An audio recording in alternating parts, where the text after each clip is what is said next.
¿Qué está pasando, familia? En el episodio de hoy tengo el honor de sentarme con Mirna Rivera, quien es la fundadora y principal asesora de Consultiva Wealth Management. Y comenzamos el episodio hablando sobre sus años creciendo en el pueblo de Coamo, Puerto Rico, y la relación con la ciudad de Nueva York, una ciudad donde vivió, estudió y comenzó su carrera profesional. Hablamos también sobre cómo entró al mercado de la bolsa de valores en el 1981 y cómo en el 1999 dejó su rol como vicepresidenta en Smith Barney para abrir Consultiva. Hablamos también sobre cómo Mirna define calidad de vida, la importancia de tener una mentalidad a largo plazo, la relación entre suerte y riesgo, el rol que tuvo la música en su desarrollo y cuáles han sido las lecciones más importantes que ha aprendido de invertir por los pasados 45 años. Mirna es una eminencia, es la mamá gallina de lo que hoy en día conocemos como consultoría financiera en Puerto Rico y para mí es un absoluto honor haberla tenido en el podcast, poder contar su historia y aprender de una verdadera mentora. Así que espero que se disfruten esta conversación.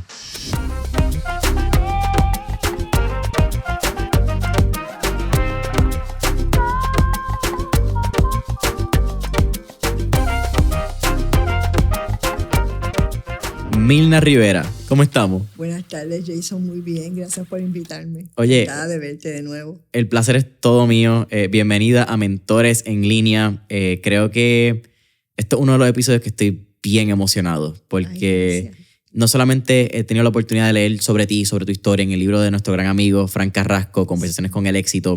Tuve la oportunidad de estar en un almuerzo contigo también y eres digna de admirar. Yo creo que cuando miramos tu historia, son casi 50 años desde que entraste por primera vez al mundo de la banca, que entraste por sistemas de computación. Eventualmente llevas casi... ¿Te acuerdas? Aquí hay un montón de cosas que vamos a hablar y creo que va a ser bien difícil también mantener casi 50 años de historia en una hora y cuarto, así que quiero tal vez resumir un poco estos cuentos, pero de Coamo, Puerto Rico para el mundo. Muchas veces no hablamos de estas historias, son las historias que, como estábamos hablando en las redes sociales, en el Shiny Object Syndrome, no se cuentan, pero cuando tú miras una historia de 50 años dando hit tras hit tras hit, no buscando el Grand Slam, tienes aquí una Mirna Rivera. Para mí un honor, de verdad. Ay, gracias, Jason. I'm flattered. Gracias. Mira, algo que hablamos también que queremos mencionar, todo lo que vamos a estar hablando aquí es opinión de Mirna Rivera, no es nada de consultiva, aquí no estamos tratando de que vayan a tener clientes, no es para que inviertan con ustedes, aquí vamos a contar la historia y las enseñanzas y aprendizajes de Mirna Rivera bajo la perspectiva de Mirna Rivera. Muchas ¿Me gracias. corriges si algo más? Sí, no, ese es el disclaimer perfecto. Ya, gracias. Estamos claros, abogado. Mira, pero estoy hablando un pre-podcast bien rico, estoy hablando un poquito de historia, hablamos un poquito de temas globales, pero quiero llevar también a lo que es Mirna Rivera. Y cuando vamos a hablar de Mirna Rivera, tenemos que hablar de Coamo. Vienes de una familia matriarcal, por lo que vi. Eran sobre 60 primos. Te criaste entre costureras, profesionales de la salud, personas de fábrica. ¿Cómo fueron tus años creciendo? ¿Qué tenemos que saber? Mira, yo soy hija de la diáspora de los 50, que es un momento histórico fundamental en el país, ¿verdad? Es un pivot, un pivote. ¿Se dice pivote? Creo que sí. Mis padres son... mi papá viene de una familia campesina de Orocovis y se van a Coamo. Él era joven adolescente, como 14 años. Y mi mamá es del barrio Santa Catalina de Coamo. Y ellos deciden, jóvenes, yo nací en Coamo, de comadrona, en la calle Ruiz Belvis, y ellos deciden a mis 11 meses irse a Nueva York. Y fuimos a vivir a Eagle Avenue en el Bronx, con lo que ahora yo entendí, ¿verdad? Era una tropa de jóvenes como ellos, de Coamo, y vivían todos en Eagle Avenue. Y todas las mujeres iban a la fábrica a trabajar. Mi papá era ebanista y había conseguido un empleo con una fábrica de manufactura de pianos. Y esos primeros años, ¿verdad?, de conciencia, como quien dice, pues se dan en el Bronx. Yo hice mi kinder, mi primer grado allá, mis amistades que todavía las tengo, ¿verdad? Los hijos de esas otras parejas que se convirtieron todos, ¿verdad?, ahijados unos de los otros, ¿verdad? Así que todo el mundo era compadre, comadre, y nos criamos durante esos años juntos. Vengo de una familia, sí, matriarcal, pero también muchos varones y muchos de ellos músicos. Así que de parte de mi papá es una familia folclórica, de música folclórica.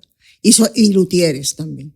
Así es que parte de esa vida desde siempre, la música pues tuvo una presencia fundamental en todo.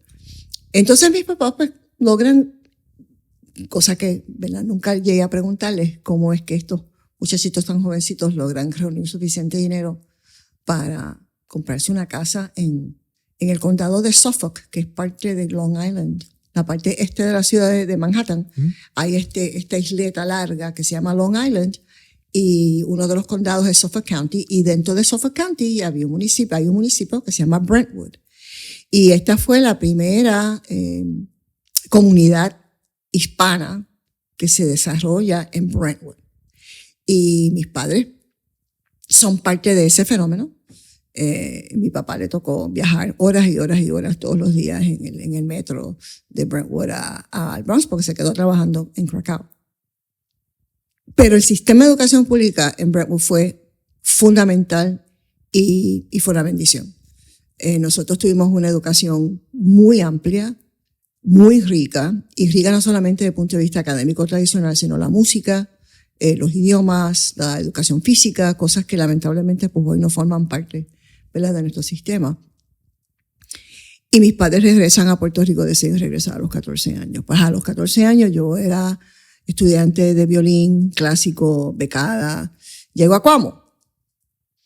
Y en Cuamo pues no había maestro de violín, así es que yo me daba mis propias clases con las partituras que traje desde Nueva York, que todavía las tengo guardadas. Y fue la incursión en la puertorriqueñización de llegar a Coamo, que es un municipio precioso, que yo recuerdo ver la plaza por primera vez y era como entrar en un picture postcard, como diríamos en inglés. Era como una tarjeta postal, la plaza de Coamo y el municipio, el ayuntamiento, la iglesia, el atrio de la iglesia, verdaderamente es un centro de pueblo espectacularmente bello. Y yo era la americanita, pero los muchachos me decían americanita, pero, ¿verdad?, los estudiantes y los maestros pues fueron muy solidarios y me ayudaron a yo ir, ¿verdad?, creando las destrezas de entender el idioma, aunque yo lo escuchaba en mi casa, pero hablarlo con confianza, escribirlo con confianza, y fui poco a poco, ¿verdad?, desarrollando esas destrezas. Yo llegué para 9º grado a Coamo, así es que 9º hasta 4º año pues los hice en Coamo.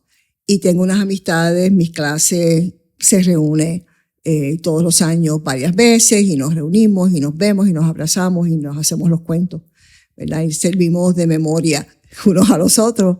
Es fundamental Coamo. Mi familia, cuando llegamos a Coamo, es que yo descubro que yo tengo tantos primos y tantos tíos y tantas tías.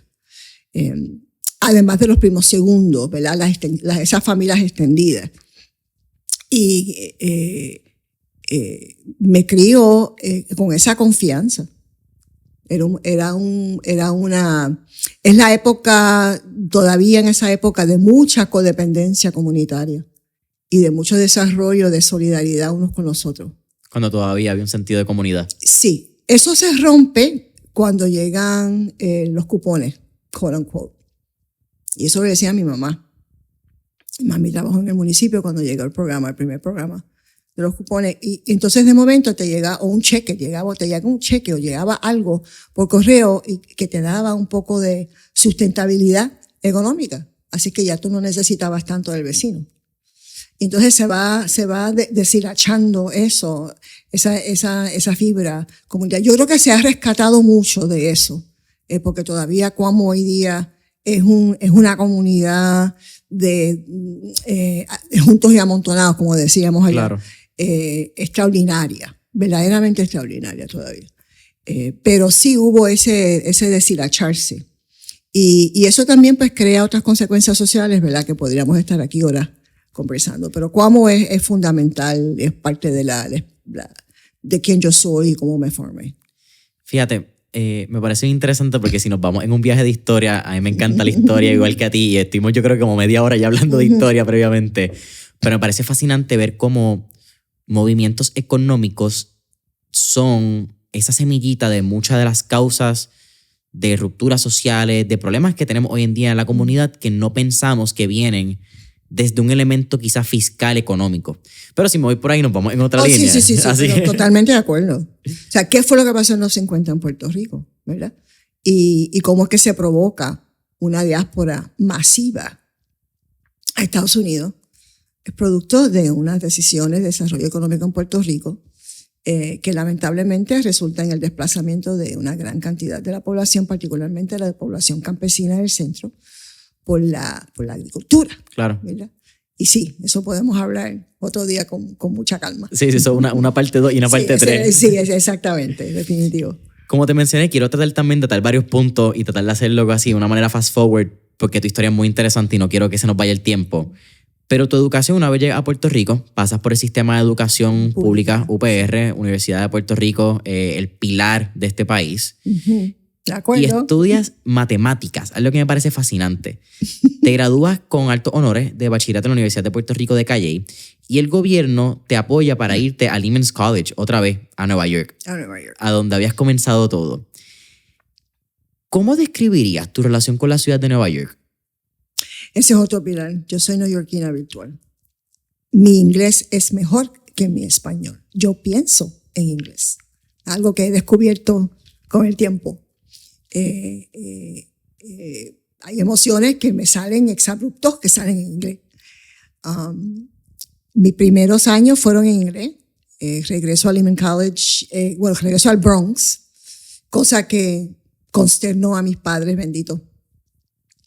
Porque mi papá decía, tanto que yo trabajé para sacarte del Bronx, ¿cómo es posible que vas a regresar?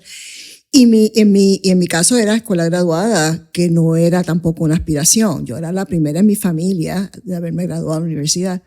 Así que la idea era que yo regresaba a Coamo a ser maestra de matemática.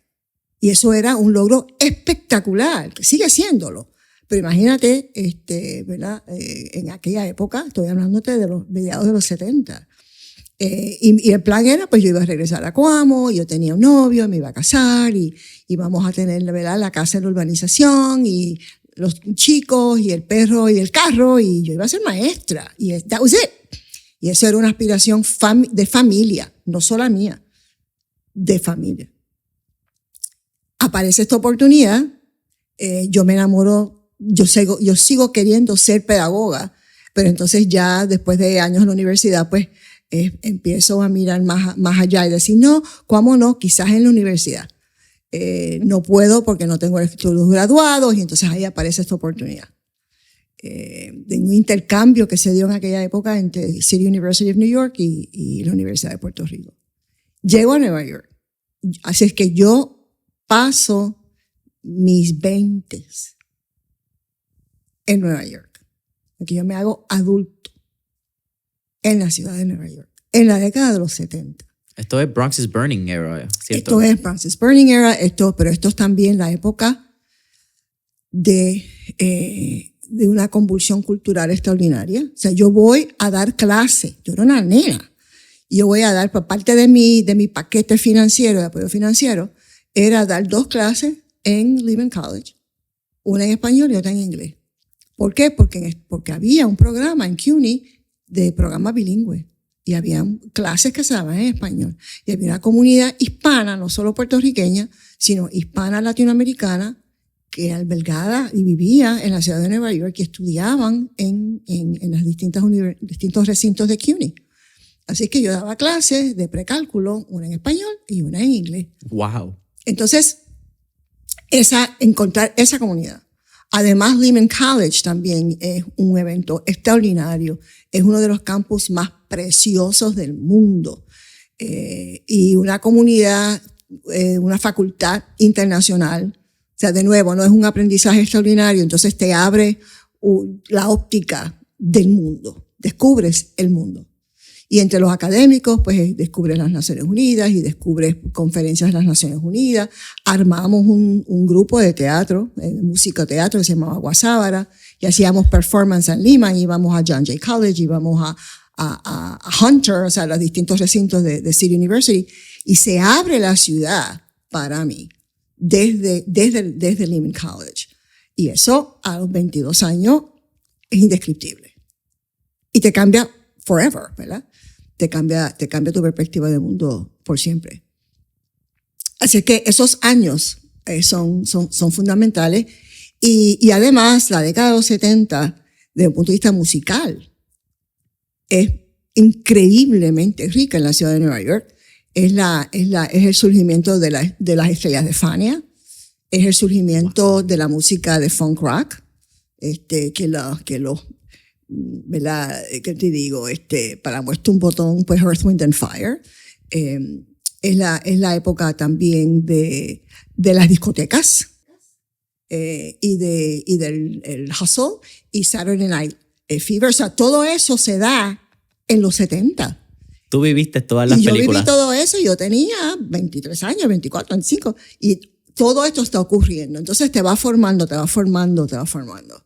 Y francamente, además de la oportunidad que tuve de trabajar después de haber salido de Lehman College, que estuve entonces también unos cuantos años en la ciudad trabajando. Háblame de eso, porque tanto en el libro de Conversaciones con el Éxito, como en nuestra conversación, y en general, yo creo que tú hablas mucho de los ángeles que trae la vida. Y esta historia de los ángeles de la vida comienza desde esa época. Porque si no me equivoco, hay unos eventos económicos en la ciudad de Nueva York donde cortan los budgets, cortan el presupuesto. Ya no hay presupuestos para maestros, tú te quedas fuera. Se declara en bancarrota la ciudad de Nueva York. Y se monta una junta de control fiscal. Ah, mira qué bien. Sí, en 1975. La historia se repite. La historia se repite, eso es así.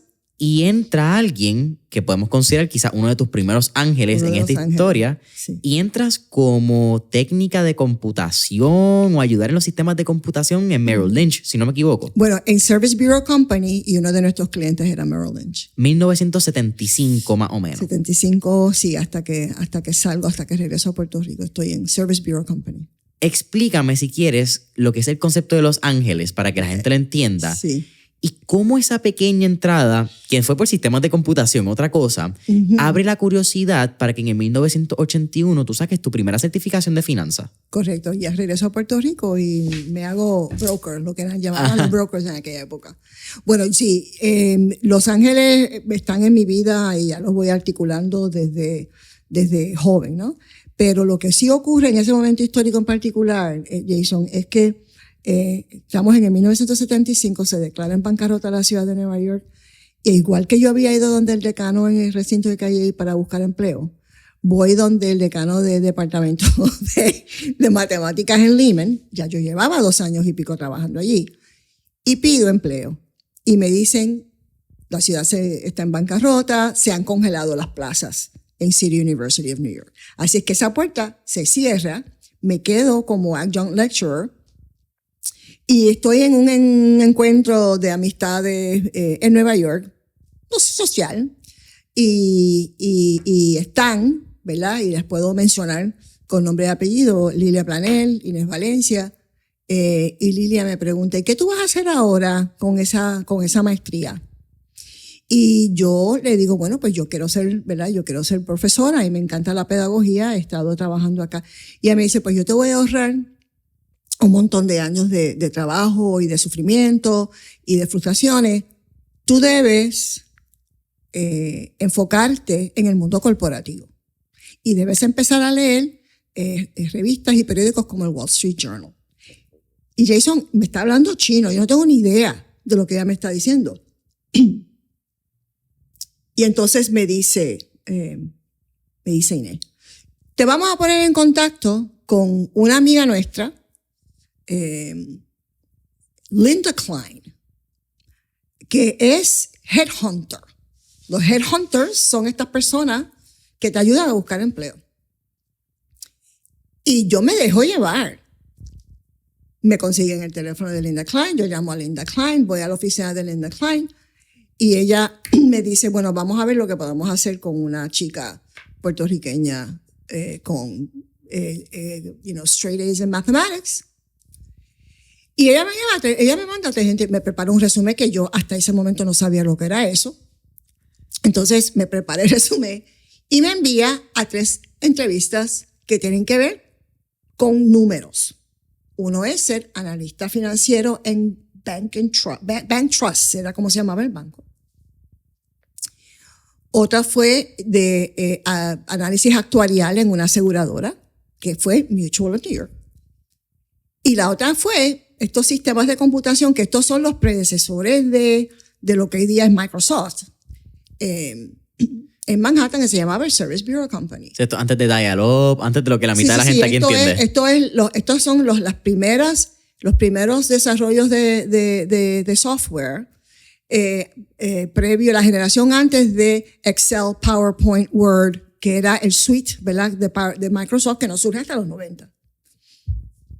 Entonces, nada, yo voy a los 3, no tengo idea de lo que me están diciendo, y cada uno me ofrece empleo, of course, pero yo lo que hice, mi único barómetro fue quién me paga cuánto, y me fui con el mejor postor y termino en el Service Bureau Company. Entonces, tampoco tengo idea de lo que voy a hacer allí. Yo llego, yo soy muy, muy pedagógica y muy buena estudiante.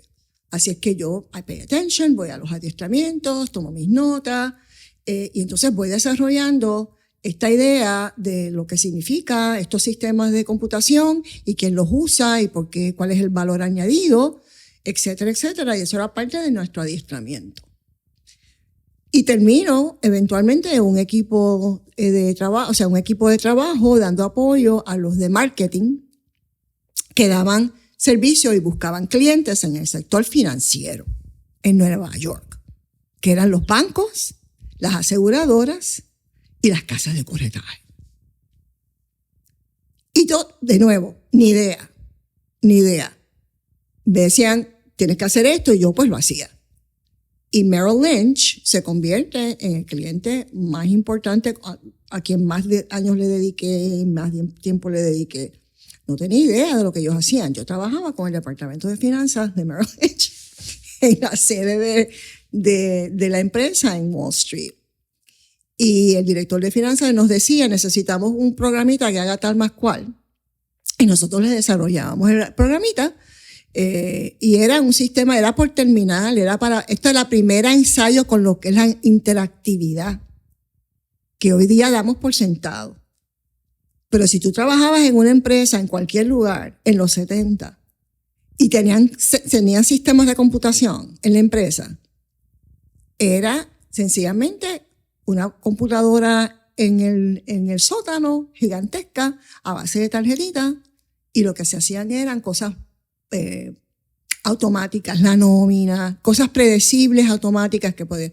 Pero la interacción de hacer una pregunta y buscar la solución, esa interacción de buscar una solución computacional hacer un presupuesto, hacer distintos escenarios del presupuesto, eso no existía hasta que llega Service Bureau Company. Así es que esto es el predecessor, literalmente, de lo que hoy día conocemos por los Microsoft, etcétera, ¿verdad? Así es que eso fue lo que hice.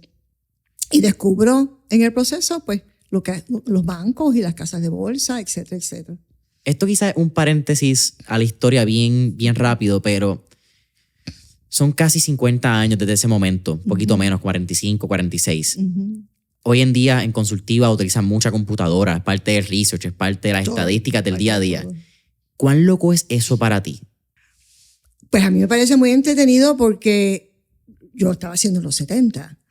Y de hecho yo todavía me mantengo en comunicación con colegas de Service Bureau Company. Hablamos de eso. Hablamos por ejemplo, de que las computadoras gigantescas, ¿qué hacía Service Bureau? ¿Para qué tú podías tener, cómo era que tú podías tener un terminal en tu oficina, marcar un teléfono, un número de teléfono, y entonces enganchar tu teléfono como una popeta detrás del terminal y entrar? Eso era magia. Entonces, que tú pudieras invocar un programa y hacer una serie de cosas interactivamente, eso era magia. ¿Cómo era que ocurría eso? Porque habían 6 o 7 computadoras, IBM 360, eran los modelos más modernos de aquella época, en Cleveland, Ohio. Y tú entrabas por ese teléfono. Pues eso es el cloud de hoy. Eso es el cloud de hoy. Tú entras y tú no sabes, en algún lugar en el universo hay una data que está sentada, who knows where, ¿verdad? Y hemos conversado de eso desde que empezaron los términos, el uso de la llegada del Internet en los 90, ¿no? Todas estas cosas. Esta cuarta revolución industrial que es todo, la digitalización de todo, ¿verdad? Y nos hemos mantenido en contacto y recuerdo que un día en el chat uno dice, ¿ustedes esto no les suena a ustedes a lo que nosotros vendíamos en la década de los 70? Así es que es verlo desde el génesis y ese progreso. Y para mí sigue siendo magia, Jason. Yo sé que mi celular, ¿verdad? Y ahora con la inteligencia artificial, yo sé que yo le pregunto a Mr. Google, a Mrs. Google, o a mi chat GPT, oye, y me contesta. Pero control remoto también es AI. O sea, we've been there, o sea, estamos viviendo en ese mundo hace muchos años. Pero para mí es maravilloso haber tenido esa oportunidad de estar desde el principio, desde los primeros ensayos de cómo esto se podía hacer. Así es que le debemos muchísimo a aquellos ingenieros programadores de los 70 que iban ciegos, ¿no? Alguien tuvo la visión. Es como todo en la vida, ¿verdad? Todo empieza con una idea y con algunas ganas de hacer algo diferente. Y lo vi desde el principio. Más o menos atando cabo otra vez a la historia. 1981 sacas tu licencia de broker, regresas a Puerto Rico. Regresas a Puerto Rico. Y empiezas a trabajar en lo que aquel momento era Smith Barney, ¿verdad? No, era Merrill Lynch. Era Merrill Lynch Empecé todavía. con Merrill Lynch. Ok. Sí, que es otro ángel. Otro episodio de Ángel, sí. Estás, creo que hasta el 1999, entre Merrill Lynch, Merrill Lynch, E.F. Hutton, Shearson, Smith Barney. Que la mitad de estas ya no existen, ¿verdad? Fueron como que compradas. Exacto, se fusionaron unas con las otras, etcétera. Sí, claro. Y en el 1999, ya en Puerto Rico, creas Consultiva. ¿Por qué el irte? ¿Cómo fue este pase? Porque eras Senior Vice President, eras Top Producer, era una de las pocas mujeres que había en el piso. Como de, you were the boss. Eras no, eras la mara caracachimba, como decimos aquí en Puerto Rico. ¿Qué te dio por salirte de quizás del mundo corporativo, que estaba estirando el chicle de lo que era ese sueño familiar, sí, a convertirte en lo que hoy llamamos empresaria? Empresaria. Pues mira, gracias por la pregunta, Jason. Consultiva nace como producto de una inquietud muy, muy grande. Yo siempre quise, yo descubro, aunque tenía mi licencia de broker, yo descubro bien temprano en mi carrera, gracias a Dios, lo que son las carteras colectivas, de carteras de dinero, ¿verdad? Pero que son colectivas y que están gobernadas por juntas directivas. Y eso abre todo el campo de lo que es la responsabilidad fiduciaria. Y a mí, francamente, me fascinó ese campo y mi formación matemática y de proceso, ¿verdad?, de pensamiento metodológico. Sí, proceso estandarizado. Me ayudó muchísimo a poder trabajar, y mi experiencia pedagógica de yo poder entender un concepto y poder traducirlo en arroz y habichuela. Y descubro lo que yo entendí en aquel momento fue lo que yo podía hacer de ahora en adelante con muchísimo sentido de satisfacción, porque creía que lo podía hacer bien, en primer lugar. Y en segundo lugar, me allegaba a las comunidades de donde yo vengo. Estos son los fondos de pensiones, las cooperativas de ahorro y crédito, los fondos de las organizaciones de base de fe, los fondos totales de organizaciones comunitarias. Y esos son dineros que no son privados. Así es que su fin es social. Entonces, esa junta tiene una responsabilidad fiduciaria de articular y honrar lo que es la visión, la misión de la organización, y que el capital se invierta de manera que apoye esa visión y esa misión. Y hay una responsabilidad legal en todo esto. Y a mí me fascinó mucho descubrir ese marco legal, trabajar dentro de ese marco legal y poder desarrollar lo que se llama política de inversiones y enseñar eso. Y yo llevo 45 años enseñando eso. En los 90, a pesar de que eso era lo que yo hacía y es lo que sigo haciendo, lo hacía dentro del marco de una corporación que era una casa de corretaje. Claro. Entonces, en los 90 se agudiza una preocupación para mí de cómo tú divorcias, cómo tú evitas el conflicto de interés entre ser cofiduciario, el apoyo fiduciario a esta junta, ¿verdad? Y el que tu empresa matriz es una empresa que produce y distribuye productos de inversión a cambio de comisiones. Entonces, cuando se compra y se vende a cambio de comisiones, pues uno nunca sabe si la recomendación viene porque le conviene al cliente o porque le conviene a quien te lo está ofreciendo. Y esa duda yo siempre la había tenido, y desde que empecé a trabajar en ese campo, yo me desasocié de la venta de productos y de las comisiones. ¿Qué sucede? En la década de los 90 eso se agudiza. Se elimina el Glass-Steagall Act, que separaba investment banking y commercial banking. Se elimina eso y entonces todo como que se fusiona, ¿verdad? Y entonces ya Smith Barney, yo era Senior Vice President de Smith Barney se convierte en parte de Citi. Y entonces esos potenciales conflictos se agudizan, se hacen más aparentes. Entonces mi pregunta, y esto ya como en el 97, yo me pregunto si hay una manera de divorciar una cosa de la otra.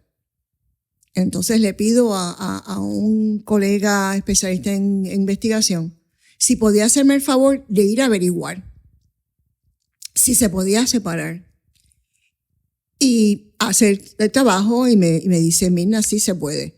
Existen unas entidades que se llaman Registered Investment Advisors, lo que llaman aquí los RIAs, los RIAs en inglés, que se reportan directamente a la Comisión de Bolsa y Valores, el Securities and Exchange Commission, la SEC. Entonces, son por ley fiduciarios. Distinto a las casas de corretaje, a los bancos, a las aseguradoras, que producen productos. Claro. Producen productos de inversión. Entonces, y que ocupan un espacio fundamental en el campo de las inversiones. O sea, no es nada malo, es que es diferente.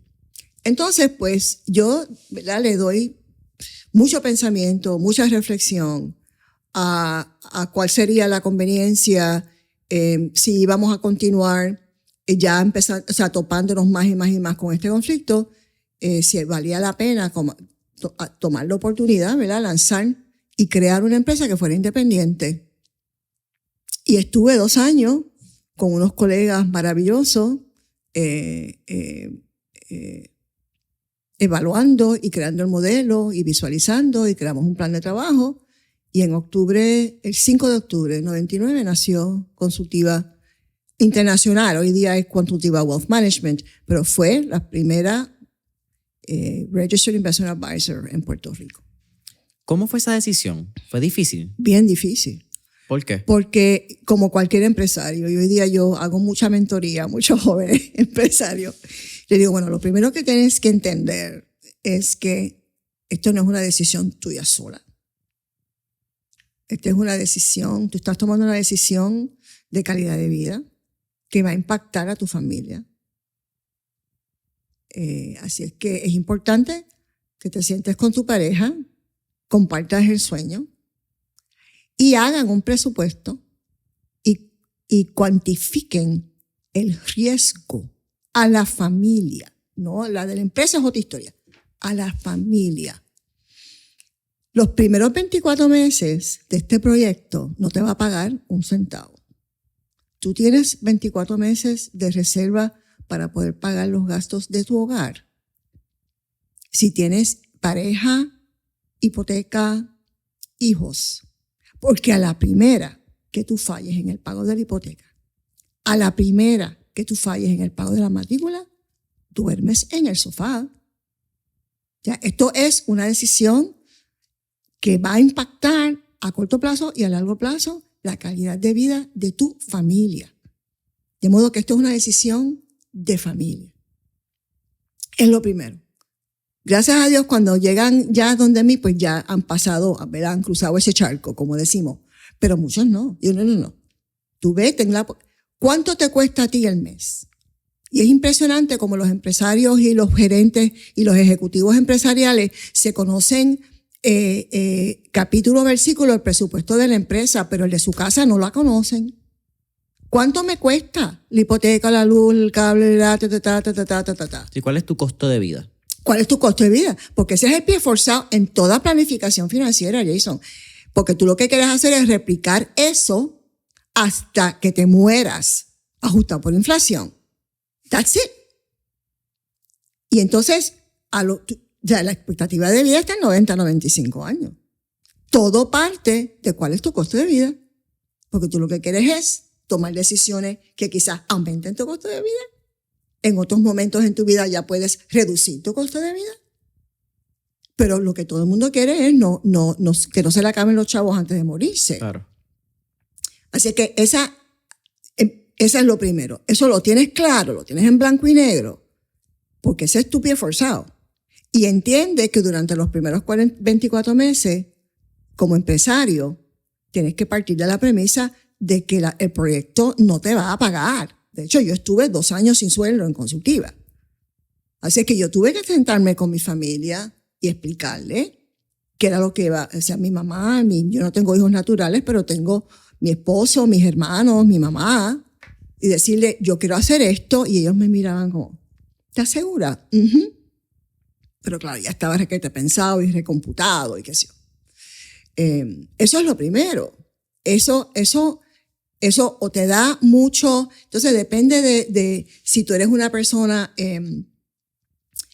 que te excita, te estimula la idea de crear algo nuevo. De nada. ¿Verdad? O si le tienes pavor. Es una o la otra. Entonces, ¿cómo tú entonces te vas rodeando de gente que se beben tu Kool-Aid? Que dicen, wow, qué chévere, ¿de veras que eso lo podemos hacer? Uh-huh. ¿Y dónde tú vas encontrando a esa gente? Y te vas rodeando de personas que ya se den mentoría o que sean coproductores contigo, coinversores contigo. Entonces, tú vas creando una comunidad porque la idea te llegó a ti. A mí me llega en un sueño y la mayoría de los empresarios te llega en un sueño. O sea, una idea que te da la vuelta por la cabeza, y te dan las 2 de la mañana y tú no puedes dormir porque estás, o sea, esa cosa se ha sembrado en tu cerebro y en tu corazón y no te deja dormir. El nombre de Consultiva me llegó en un sueño. Puf. Y entonces, si tú no eres empresario y no has pasado por esa experiencia, lo que yo te estoy diciendo parece de lo que era. Pero así es. Pregúntale a cualquier empresario que empezó en cero. Te lo va a decir. Así fue. Es una cosa, no me deja decir, ok, yo no sé por qué, pero aquí está. Y yo soy la portadora, ¿verdad? Entonces los ángeles empiezan a aparecer, porque ese es otro concepto universal, que tú dices, por aquí voy, y el universo conspira. Tú hablas de calidad de vida, y lo acabas de mencionar. ¿Cómo tú defines calidad de vida?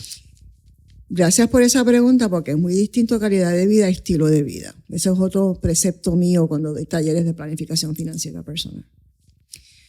La calidad de vida es lo que te lleva a ti a pasar tus días y poner tu cabeza sobre la almohada al final del día y decir qué día lindo tuve y qué agradecido vivo del día que tuve.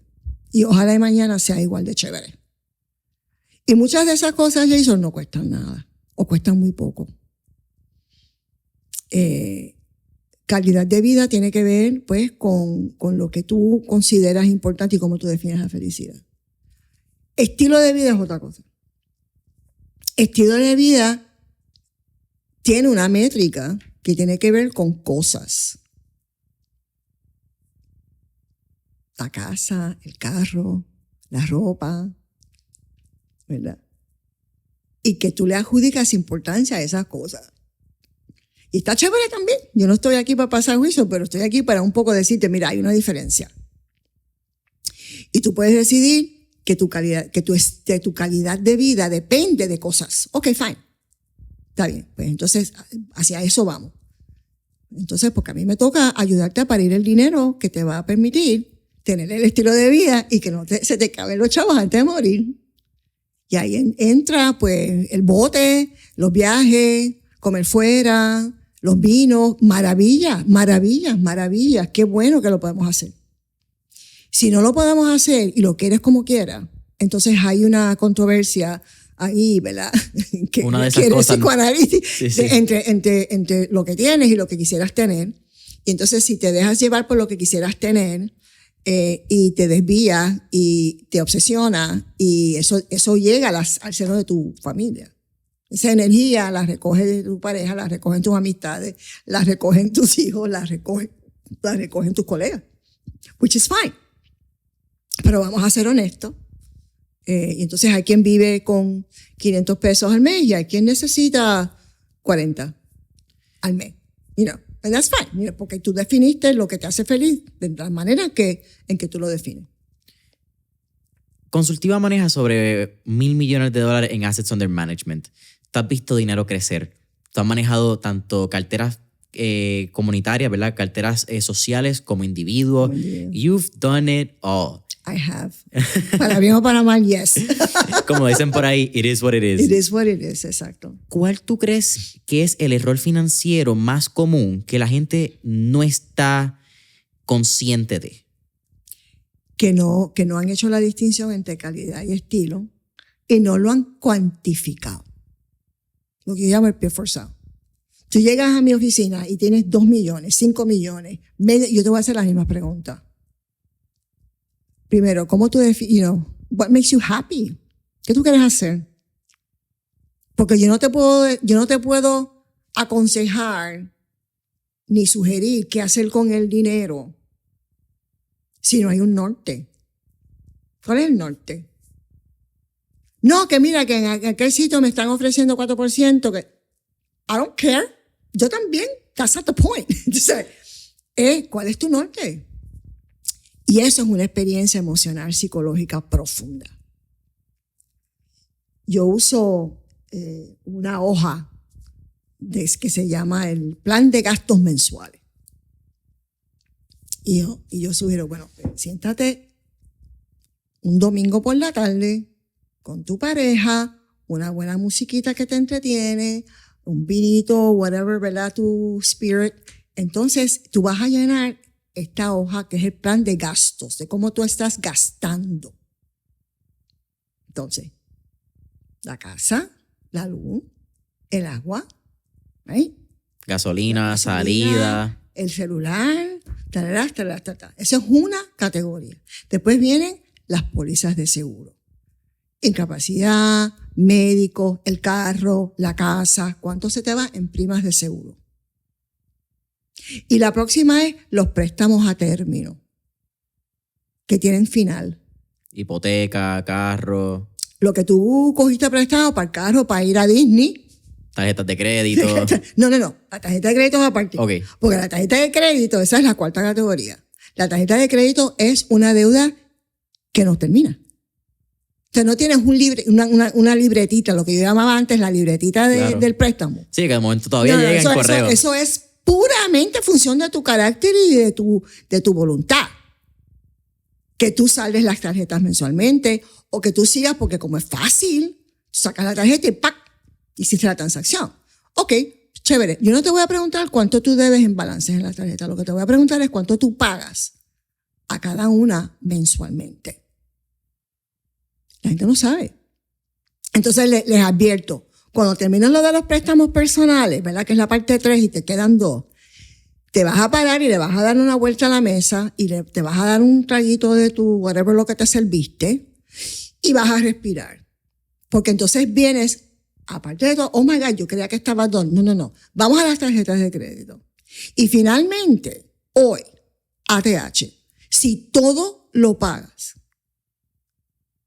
por tarjetas de crédito o ATH móvil, ¿por qué tú vas a la máquina de ATH todas las semanas y sacas 100 pesos?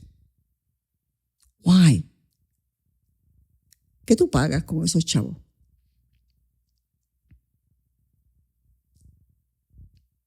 Y no saben.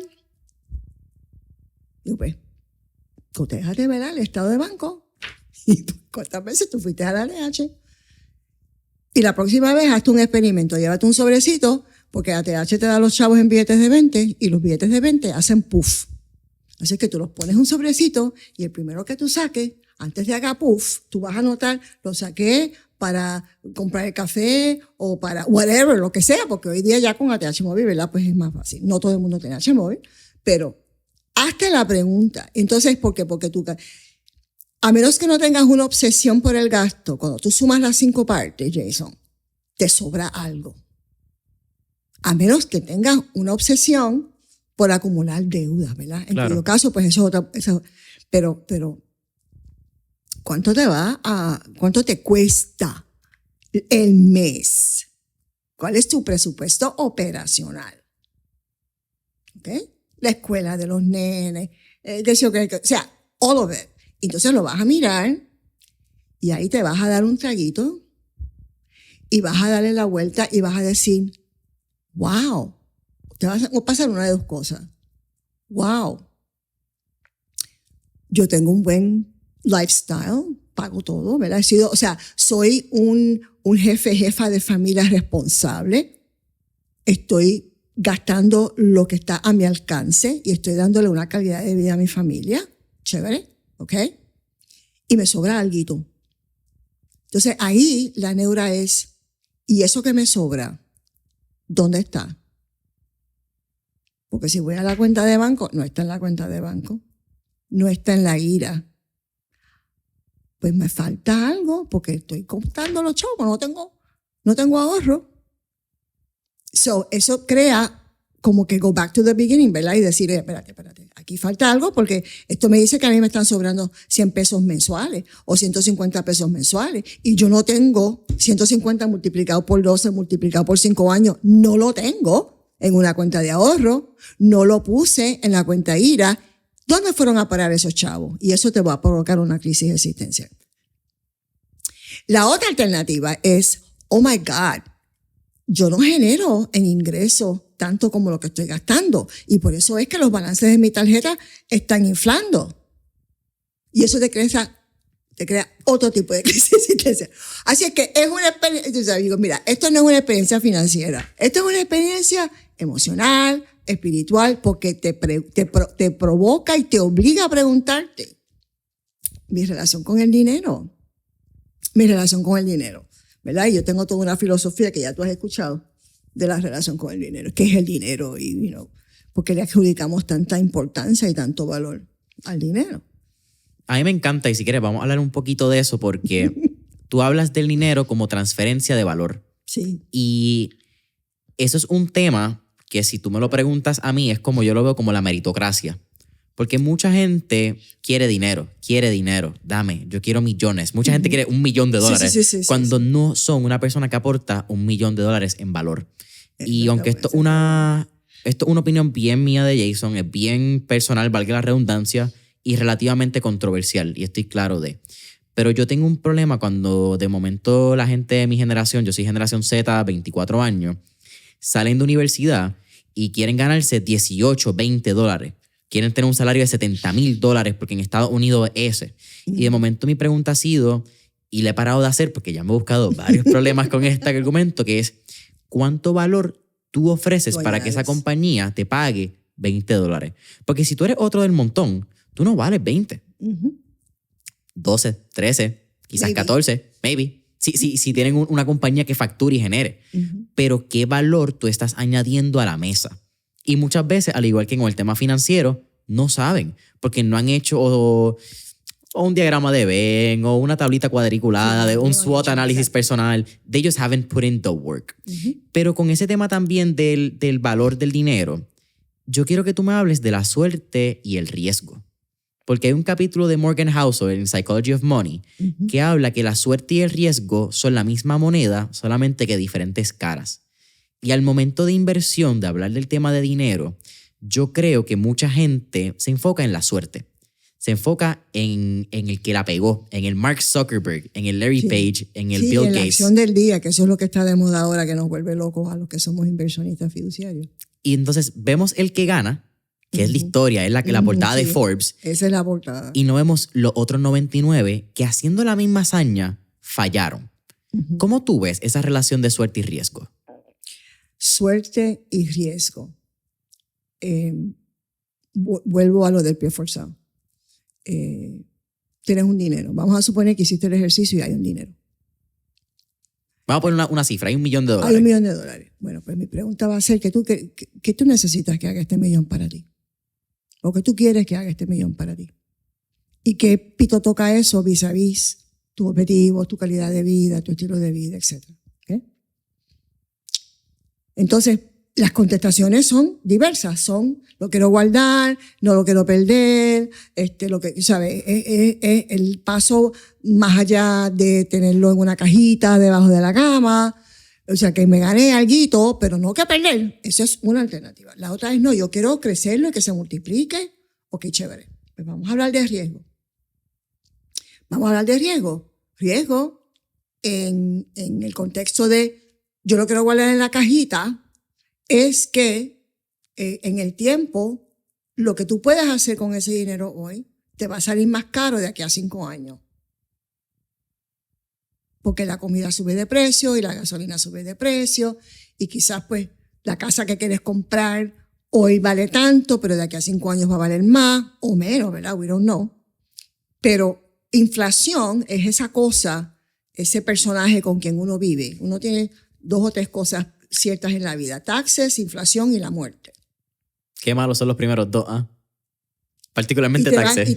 Entonces, riesgo en el sentido más conservador es no contar con esas cosas y perder poder adquisitivo sobre la marcha.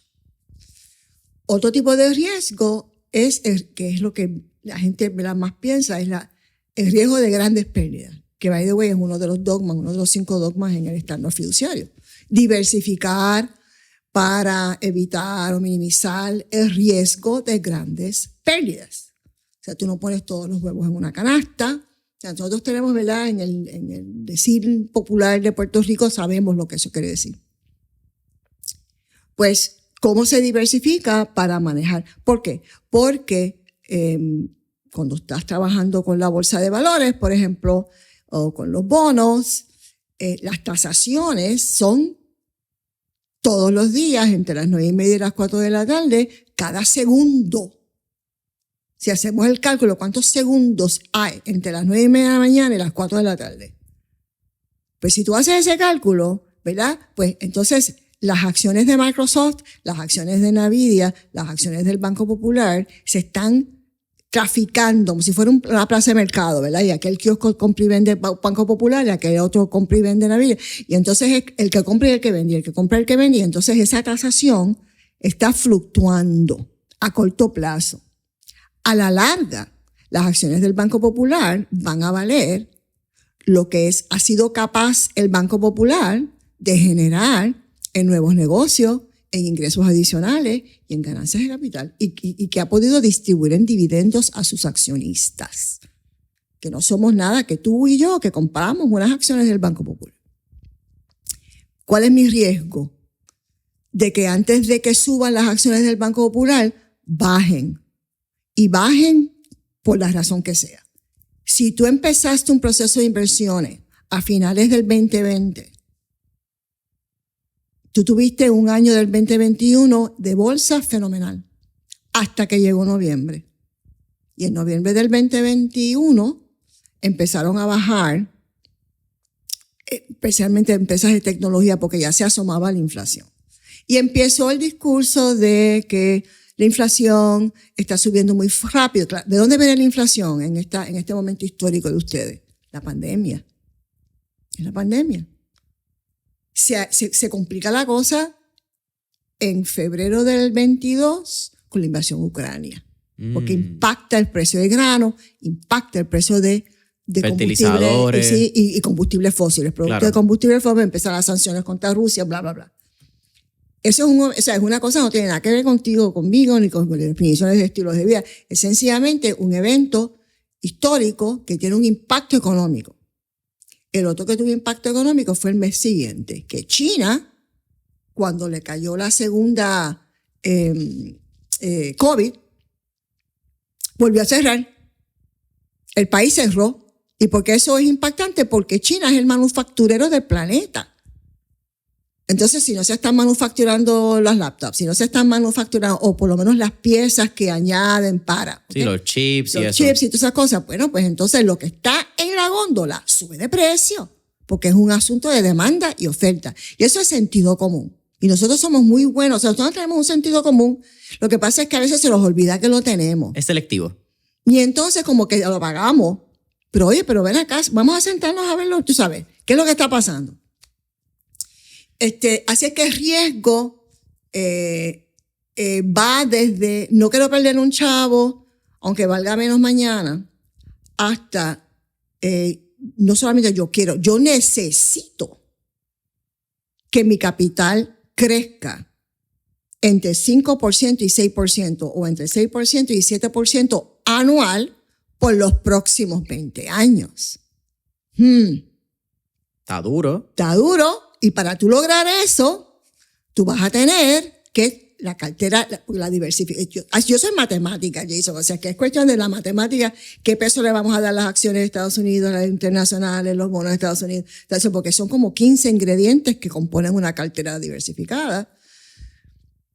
Van a subir y bajar, y van a subir y bajar, y van a subir y bajar. Así es que yo voy a vivir por los próximos 20 años en un mundo donde las cosas suben y bajan. Entonces, pues yo puedo escoger mi riesgo. Ese no es el riesgo que yo quiero. Bueno, pues si ese no es el riesgo que yo quiero, vamos a virar para atrás a ese plan de gastos que tú hiciste, que dijiste que eso es lo que necesitas y eso es lo que quieres, y qué vas a cambiar de tu plan. Pues no te puedes jubilar a los 65 porque vas a tener que seguir ahorrando.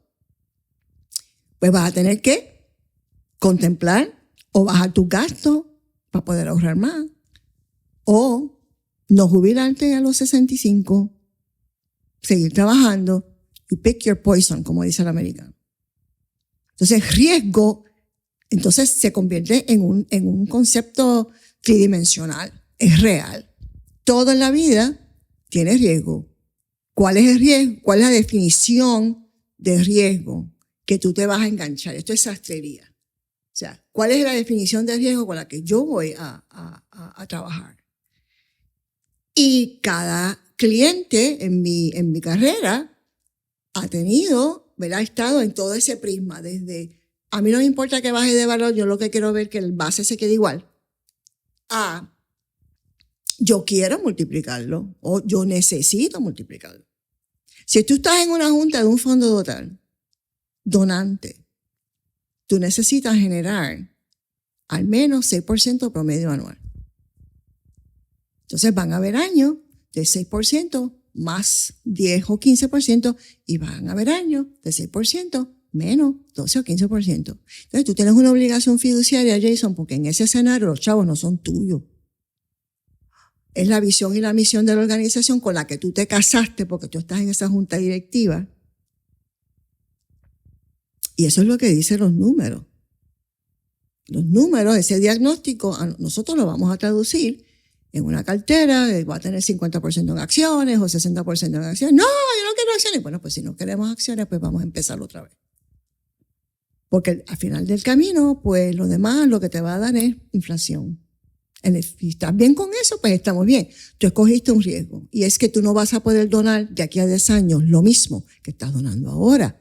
Eso es una definición de riesgo. O sea, esto es sentido común. Aquí no hay nada complicado.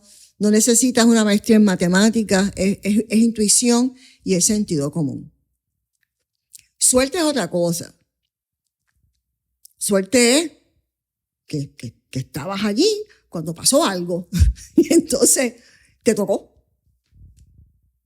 Pero si llega algo, una oportunidad, y no tienes la preparación para poder evaluar adecuadamente la oportunidad, se te pasa por el lado. Porque no la ves. Así que hay unos niveles de información que ayudan. Entonces, si estás preparado, ¿verdad? Llega la oportunidad. O sea, suerte es eso. Es una oportunidad que tú tuviste la capacidad de mirar y reconocer y tomaste una decisión de riesgo. Tomaste una decisión de riesgo. Ante la oportunidad. Ante la oportunidad. Hopefully, tuviste algún algoritmo en tu cabeza que te ayudó a cuantificar qué quiere decir riesgo para ti, ¿verdad? Mira, yo, ¿verdad? Y esto es una cosa que ha pasado mucho últimamente, porque hoy día, en el mundo en que yo vivo, hay mucho participante en los mercados financieros. Mucho más de cuando tú empezaste. Sí, no, y hay una comunidad importante entre los 30 y los 45 años que nunca han visto un mercado en baja. Porque la última vez que tuvimos un mercado en baja fue la crisis financiera mundial y fue en el 2008. Crisis inmobiliaria. Que es el inmobiliario, las hipotecas en Estados Unidos, toda la cuestión de los prime mortgages, etc. Esto fue la caída de Lehman Brothers, ¿right? Y esa crisis en Puerto Rico empezó en el 2004.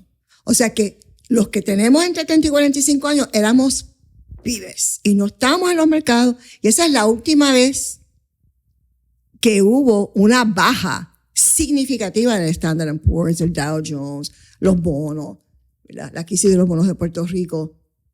Tú eras, ¿qué? Pibe. 5 añitos. You weren't there, tú sabes. Entonces hoy día, los que están entre los 25 y los 40, 45, es un sector bien importante, relevante en market participants, que están invertidos o moviendo por la razón que sea, ¿verdad? Capitales en las bolsas de valores. Y nunca han visto un mercado en baja. Y el 2022 fue terrible. ¿Por qué? Porque durante la pandemia, muchos estábamos guardados. Y hubo una cantidad importante de inversionistas que descubren la bolsa y empezaron a tratarla como un casino. Y nacen Robinhood. Y nacen las cuentas en línea. Fidelity tiene una cuenta en línea y Vanguard. Tú puedes abrir una cuenta y no te cobran comisiones o te cobran comisiones bien fraccionales. Y entonces tú puedes comprar y vender como te da la gana. Sí, llegan los robot investors, etc. Entonces tú te decidiste, bueno, pues no, entonces esto es un juego. ¿Qué pasa? En el 2022 eso se multiplica. Porque estamos todos encejados. Y no puedes ir al casino. Entonces las páginas de web de las revistas financieras más importantes, Yahoo Finance, Bloomberg, Wall Street Journal, sus modelos de negocio online son ¿qué? Que tú vayas a la página, le des clic aquí y lo pases para acá y le des share para allá. O sea, es la actividad electrónica digital de la información que tú encuentras ahí. Claro. Pues, ¿qué pasa? Es más y más y más la información que genera para complacer, ¿verdad? Short term, esta mentalidad cortoplacista. Y bottom line lo que ha hecho es crear muchísima más volatilidad en los mercados.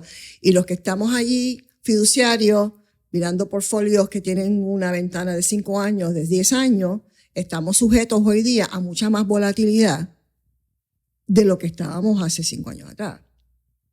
Porque es short term.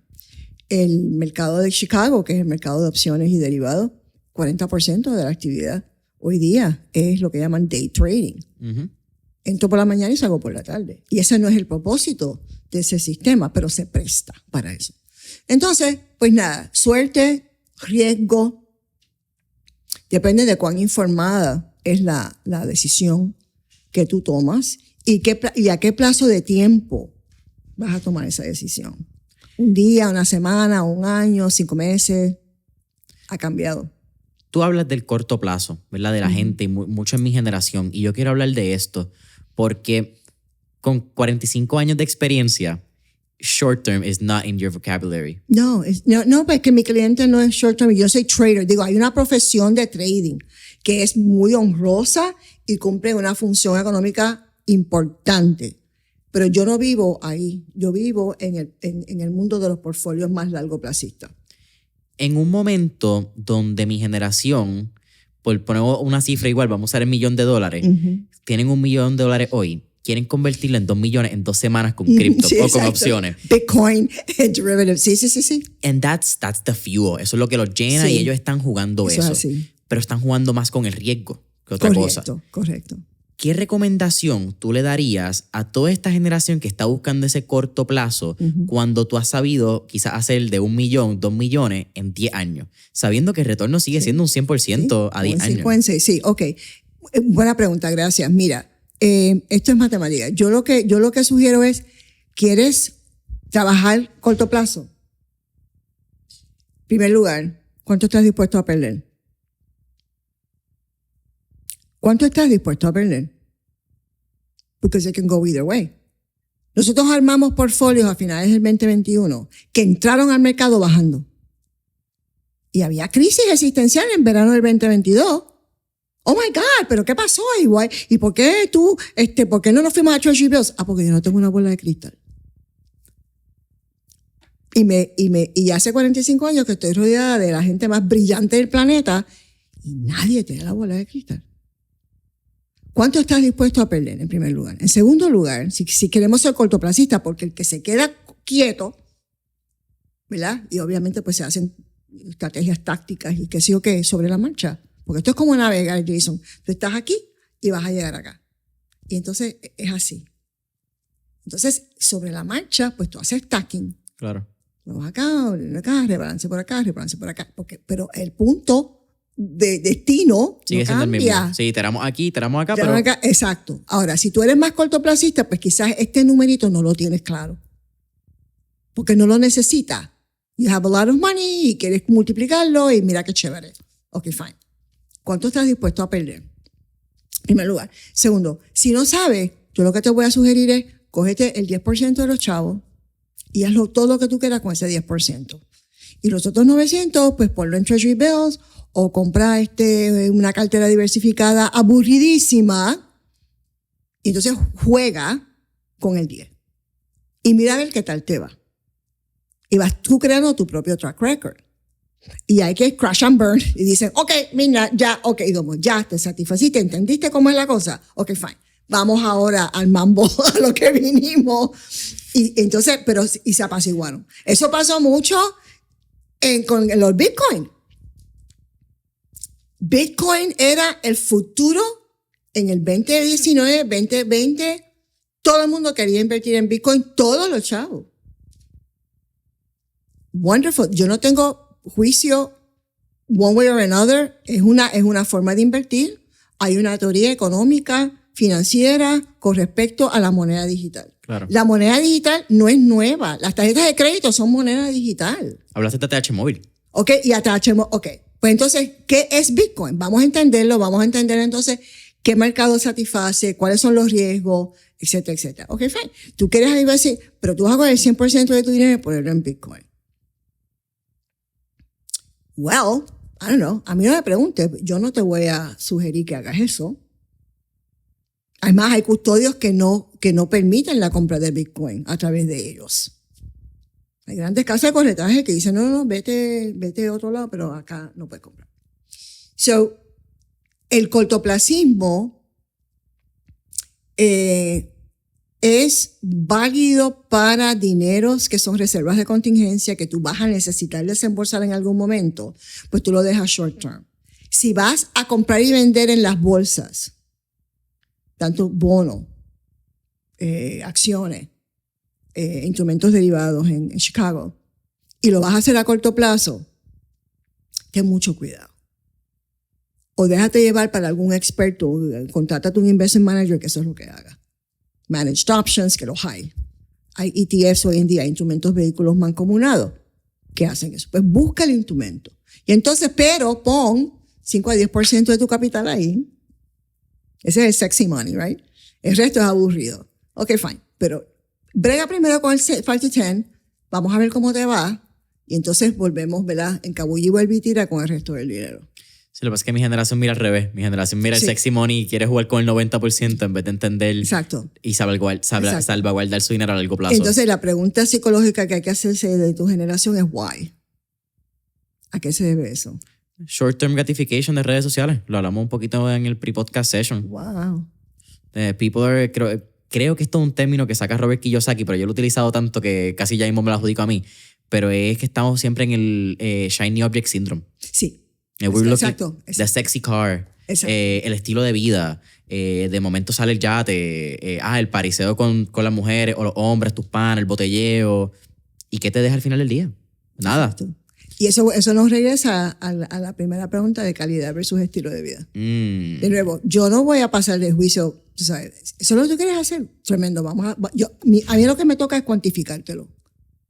Y decirte matemáticamente cuál es la matemática detrás de esa decisión, cuánto te cuesta y cuán sostenible es.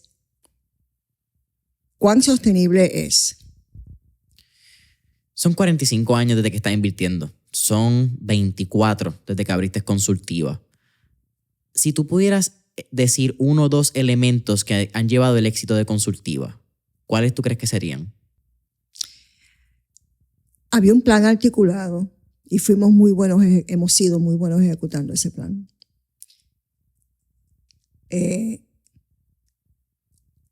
Y el plan tiene un componente que yo creo que es la marca de Consultiva, que es que el cliente viene primero. Yo no soy casa de corretaje, yo no soy custodio, yo no soy broker, yo soy tu oficial de inversiones. Yo soy tu confesor. ¿Qué es lo que tú quieres hacer? Entonces, hemos tenido prospectos que se han ido porque o no quieren contestar las preguntas o no les gustan las contestaciones. ¿No les gusta su realidad de vida? No, exacto. Yo tengo un caso, una anécdota de un prospecto de hace muchos años atrás, antes de Consultiva. Tenía 50 años, tenía $250,000 y llega a mí por referido y tenemos esta misma conversación. Y entonces en el proceso de hacer el assessment resulta que tiene una hija de 5 años en segundas nupcias. ¿Okay? Entonces yo le pregunto, ¿qué tipo de educación superior? ¿Tú quieres financiar la educación superior a tu hija? Sí, pues claro. Ok, chévere. ¿Qué institución aspiras tú a que tu hija pueda entrar? Pues Harvard. Ok, fine. Vamos a hacer los números. Y cuando le explico cuál es el costo de matrícula en Harvard, esto hace más de 20 años, Jason, que hoy día se multiplica, ¿verdad? ¿Qué pasa? El dinero que él tenía es de la hija, porque la hija tiene 5 años. Es que de aquí a que la hija llegara a los 18 y se graduara y fuera a entrar a la universidad, ese dinero se tenía que crecer para estar disponible para ese objetivo. It's her money. Si tú llegaste aquí para que yo te dijera lo que tienes que hacer con esos chavos para poderte jubilar en 5 años y además de eso pagarle una educación graduada, no te dan los chavos. No es cliente, nunca fue cliente. Esa es la realidad. Y nosotros decidimos que íbamos a ser fiduciarios, que íbamos a estar del mismo lado del cliente en la mesa, que nuestra compensación económica es función del valor de la cartera y que por lo tanto nuestro modelo económico y nuestro éxito económico depende exclusivamente de que crezcan las carteras de nuestros clientes. Por lo tanto, no hay un interés creado de este vehículo versus aquel, a menos que podamos probar probar matemáticamente que eso añade valor. Es el valor añadido. Y que lo hagas, o sea que eso fue lo que yo conocí joven en la industria, me casé con eso y fue el modelo que llevamos a Consultiva. Eso es una cosa que hicimos. Y lo otro que hemos hecho, ¿verdad? Ahora en retrospectiva, porque ahora cumplimos 25 este año, es que hay una reputación. La Consultiva es una marca. Entonces la pregunta es ¿por qué es una marca? Y es una reputación de integridad. de que tu interés es primero, o sea, mi interés está atado al tuyo. Mi interés está atado al tuyo. Esto es una casa de investigación y todo lo que nosotros aseguramos tiene que venir basado en data. Esto tiene que ser data driven.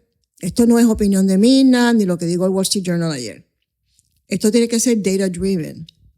Y entonces eso te da una cierta consistencia. Cuando vemos clientes que llevamos 20 años, 30 años, desde antes de Consultiva, que nos siguieron a Consultiva. Y tú miras ese récord, tú dices, ahí está la prueba contundente, que esto es un cocinamiento.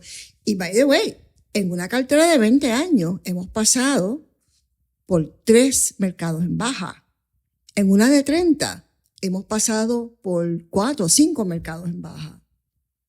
Y sin embargo, se ha logrado ese 7%, ellos han podido hacer lo que quieren hacer. En el caso de las familias, se graduaron los hijos, se pudieron pagar la educación, hay un fideicomiso, o sea, se lograron los objetivos, pero no se logran de un día para otro. Ahora, si el objetivo es corto plazo, esa es otra historia. Consultiva no es el lugar para eso, porque somos una casa de investigación, somos fiduciarios legalmente, y es una cultura completamente diferente. Y el que nosotros hayamos hecho ese sacrificio, pues es un sacrificio financieramente, pero las casas de bolsa generan mucho más cash que una casa de investigación. Nos creó la marca. Y yo creo que esa es la historia del éxito, la integridad, la consistencia. Y gracias a Dios, pues, la capacidad de trabajar con otros profesionales.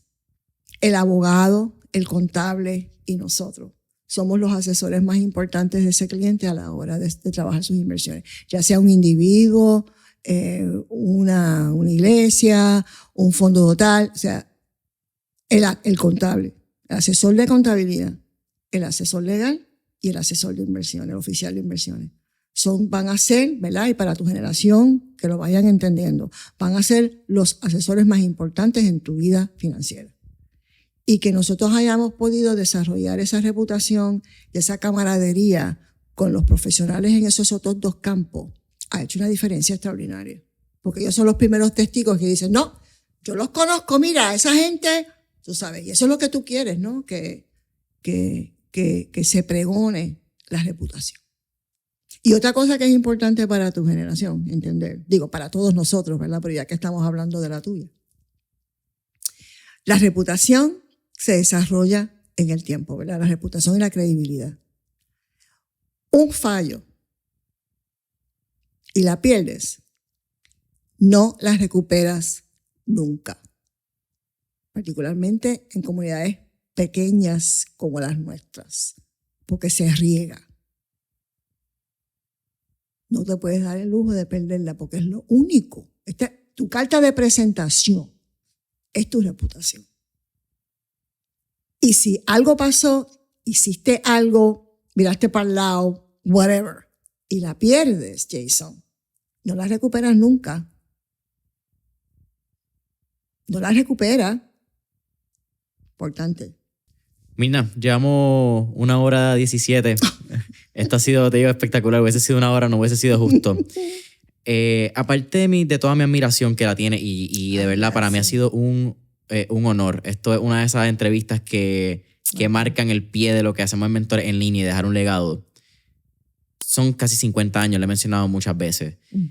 Eres una mujer exitosa cuando miramos alrededor, exitosa financieramente. Podemos pensarlo, sí. Has dejado un legado personalmente en tus relaciones íntimas.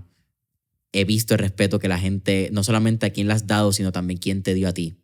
Esa oportunidad, aquella mesa de ver quiénes fueron algunos de tus ángeles Sí. y cómo tú fuiste ángeles para otras personas que estaban allí. Me parece que eso es el éxito integral. Eso es lo que buscamos. ¿Entendés? Aportarle a quienes nos dieron y poder aportarle a los que vienen. Espiritualmente también, hablas de ángeles, tienes una relación muy linda y te considero también exitosa en eso. ¿Qué le falta a Mirna por lograr? Oh, wow. Sentarme a escribir. Me encantaría tener el tiempo para pues, recoger estas ideas, estos cuentos, estas historias y dejarlas escritas. porque lo que no está escrito, Jason se lo lleva el viento. Y hay unas experiencias en esos 40 y tantos años, bueno, sí, 45 años ahora, de estar en Puerto Rico. Yo viví la formación, un capítulo importante en la formación de los mercados de capital en Puerto Rico. Quiero pensar que fuimos protagonistas importantes en ese disruption. Full. Y el que no lo diga es porque está molesto contigo. Sí, exactamente. Pues esa historia, ¿verdad? ¿Cómo pasó eso? ¿Por qué pasó? ¿Cuáles fueron las consecuencias de eso? Y hoy día, pues, ¿cuál ha sido el impacto de esos cambios en la conducta de mercados en Puerto Rico, que empezó a finales de los 80? Y eso está ahí meridianamente claro. La historia de la quiebra. ¿Cómo es que Puerto Rico llega a la quiebra? Y hay la versión, ¿verdad? La dimensión gubernamental, y está la diversión, pero ¿quiénes fueron los personajes? ¿Quién compraba los bonos de Puerto Rico, Jason?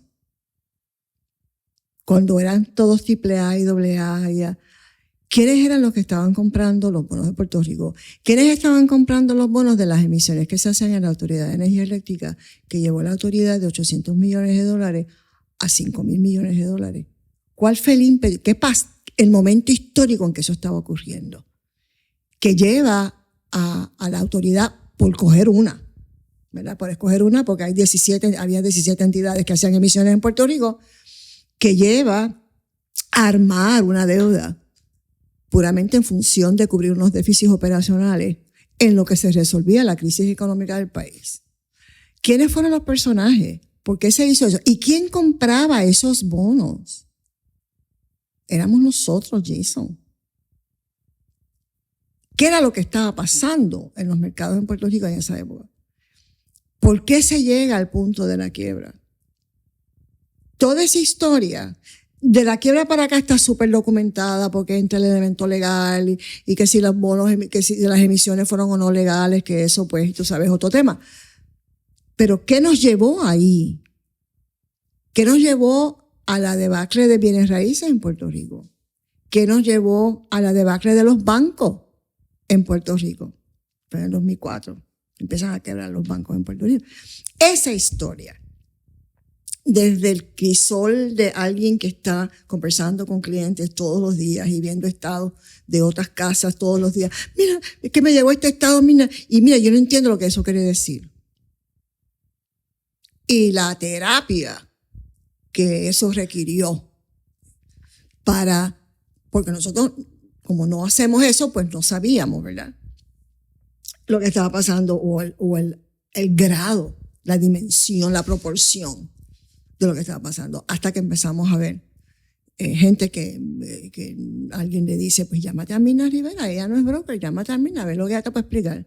Y empiezan a llegar estos estados de cuenta de distintas casas de corretaje, que era una cosa verdaderamente impresionante. Y eso fue el 2012, el 2013, 2014, la quiebra es el 15, ¿no? Es cuando se declara la quiebra. Pues, pero esos años, yo te diría entre el 2000 y el 2014, es una historia que yo creo que es importante agarrarla, articularla y plasmarla. Para entenderla y no repetirla. Para entenderla. Hay un libro paralelo importante que es en inglés, que se llama Puerto Rico's Economic Future, Utopia versus Distopia. Utopia, me acuerdo, me lo recomendaste, carpeta azul. Mano Morales, espectacular. El libro es espectacular. No lo he comprado, pero ahora me toca hacerlo, porque si no, espectacular. A la tercera me regaña. Sí, porque es que te lleva desde principios del siglo XX, y no te lleva hasta las 936 y la caída de las 936. Y ¿por qué es que al final del proceso de industrialización en Puerto Rico no había más empleo? Neto había sido menos empleo que antes del proceso de industrialización. Pues esas cosas es importante porque ustedes están viviendo las consecuencias de esas decisiones económicas y políticas que tomaron nuestros padres y nuestros abuelos, ¿no?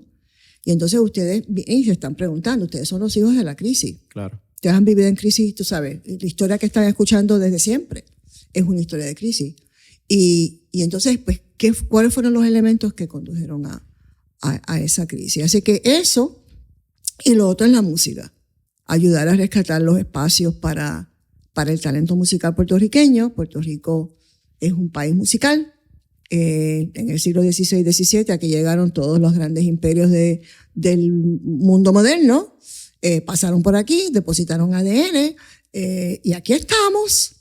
Y en Puerto Rico es impactante la cantidad de talento musical, digo artístico en general, ¿no? Pero en el performance musical, ya sea instrumental, danza, bel canto, lo que sea, es impresionante. Sí, no creo que la estadística esté, pero por pie cuadrado tenemos que producir la cantidad de artistas. Por amor de Dios. Entonces, ¿qué sucede? Que en Puerto Rico en los 80 se canceló la educación musical.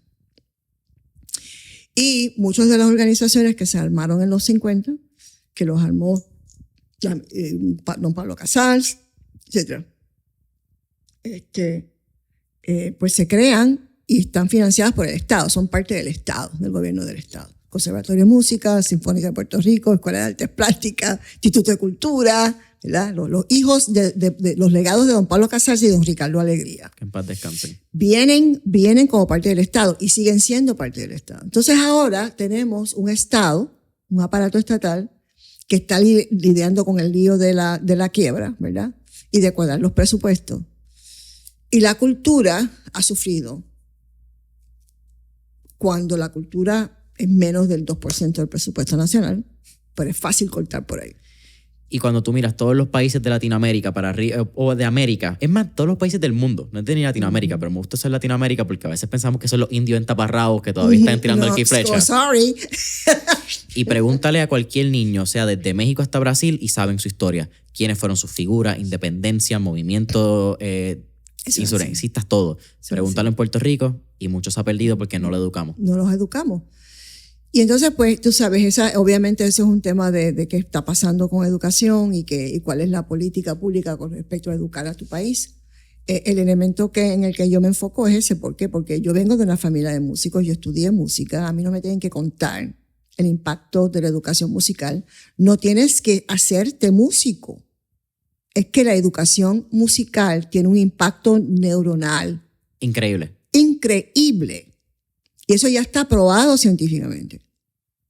De modo que quitarle eso a un país que es en sí musical, pues es una doble tragedia. Y yo creo que es parte de nuestro problema de salud mental. Porque si tú eres un chamaquito, una chamaquita en este país y tú no hallas la puerta porque a ti te gusta cantar o porque te gusta bailar o porque te gusta lo que pintar y no hay nadie en tu espacio que te lo esté reconociendo, ese ángel no llega. Que te dice, nena, vente por acá, que vamos a hacer. ¿Qué tú vas a hacer a los 15 años? O sea, es una crisis existencial y eso es innegable. Uh-huh. Así es que yo quiero pensar que el tiempo me va a dar, ¿verdad? Que voy a estar por ahí un rato yo presido ProArte, la Junta de ProArte Musical, y una de las grandes tareas de ProArte Musical es eso, ¿no? Es traer la excelencia musical, ya sea desde afuera o desde adentro. Y lo que hemos ido descubriendo, lo sabemos desde siempre, pero el talento, sí, no, pero el talento en este país, Jason, es una cosa impresionante, impresionante. Y no importa cuál sea la disciplina. La Sinfónica de Puerto Rico hoy día le da promedio es 35. Wow.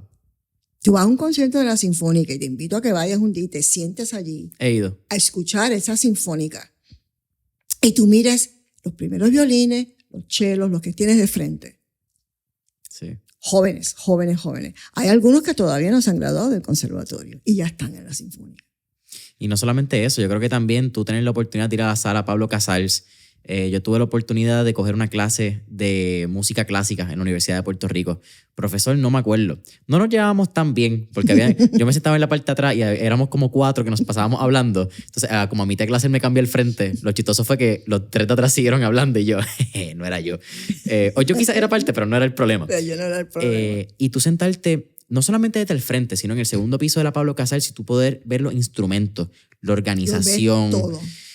Respirarlo. Yo tuve la oportunidad hace como 2 o 3 años de ir a ver la Orquesta de Cámara Internacional dirigida por Emilio Colón en el San Cristóbal, si no me equivoco. Uno de los conciertos más hermosos para pelos que tú puedes ver en un castillo que tú le pasas por el lado siempre que sube esta... Ay, se me olvidó el nombre de la carretera que sube, que es famosa. Gracias, están todos los que me he quemado corriendo. Y tú adentrarte no desde el punto de vista histórico, sino desde el punto de vista artístico. Y dejarte entretener. Siéntate, respira, cállate la boca y apaga el celular. Siente la música por dentro. Y siéntela. Es una experiencia de sensación. Sí. No es celebrar, es de sensaciones. Completa. Aunque sea una orquesta de percusión. Nosotros hemos traído orquestas de percusión. También traímos a Tambuco de México y recientemente vino West Coast Percussion, East Coast Percussion con Carlos Carrillo. Percussion. Pero tienes que sentarte. Entonces, una de las cosas, ¿verdad?, de las últimas sugerencias para a todos, pero particularmente los más jóvenes que están impactados continuamente con el bombardeo de las redes, es buscar el silencio. El silencio es un gran amigo. Pero tienes que apagar el celular y tienes que sentarte y dejarte entretener y dejarte llevar. Y entonces te das cuenta que hay una parte de tu cerebro y de tu ser que te lo agradece.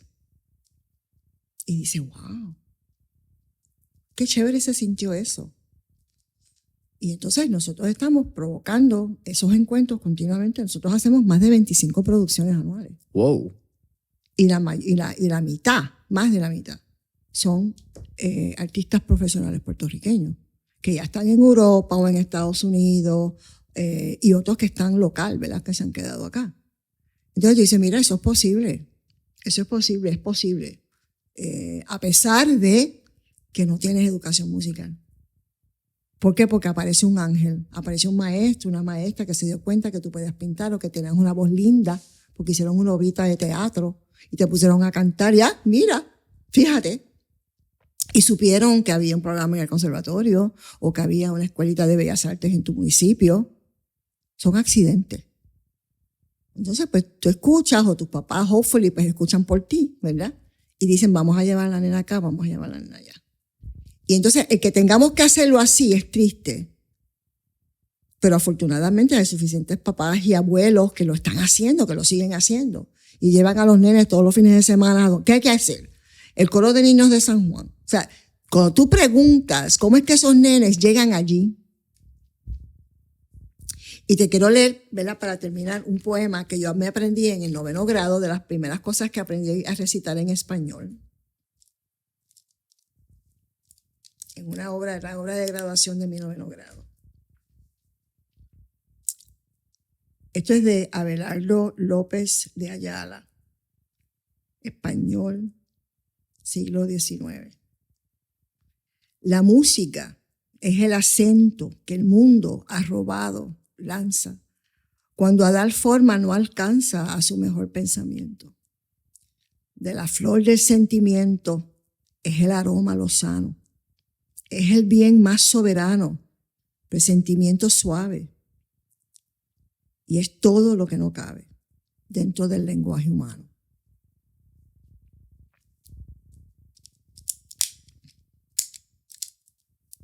That's what it is. Y eso con la ciencia y las matemáticas y la historia, la literatura, pues hacemos ciudadanos completos. University, universidad, eso es la educación. Esa es la educación. Y tú vas a la universidad, la definición de universidad, ¿verdad?, donde tú vas a buscar, encontrar tu lugar en el universo. Mirna, nuevamente para mí ha sido un placer. Siempre al final de Mentores en Línea hacemos 4 preguntas de fuego, así que vamos por el mambo. La primera, si tuviéramos la oportunidad de estar en esta película de Back to the Future y tener el DeLorean, el carrito del tiempo donde lo ponen, ¿a qué época, década o periodo histórico te gustaría ir y por qué? Los 70. Los 70 como yo los viví, ¿verdad? Los 70 en Nueva York. Un espacio mágico, una explosión cultural multiétnica que marcó mi vida para siempre. I will go back in a heartbeat. a los clubes nocturnos a ver a Eddie Palmieri tocando, y a Rey Barreto, y a Willy Colón, y nosotros los corríamos, ¿verdad? Nos montábamos en el tren a las 2 de la mañana a correr detrás de estas orquestas. La magia de la música de los 70 en Nueva York. La magia de un verano en Nueva York. Bueno, verano en Nueva York, correcto. Ahora que hablamos de música, y tú eres una apasionada de la música, vienes de ese arte, así que esta, con gran probabilidad, la pregunta más difícil. Tenemos un playlist en Spotify que se llama Mentores en Línea, el playlist, donde tenemos todas las canciones que motivan y pompean a nuestros entrevistados. ¿De veras? Así que con eso dicho, ¿qué canción motiva a Mirna Rivera? Es que son tantas, porque yo he pensado en eso, en hacer un playlist por si acaso algún día se me va la memoria, ¿verdad? La música te vuelve a alertar y va desde lo clásico hasta, pero Earth, Wind and Fire, Océano Bestial de Ricardo Rey y Bobby Cruz. Wow. Yo escuché eso debe estar a los 15 años. Un minuet de Bach. Pero el de Earth, Wind and Fire, no recuerdo el título, te lo mando después. Earth, Wind and Fire, que es una de las expresiones artísticas musicales más espectaculares del siglo XX.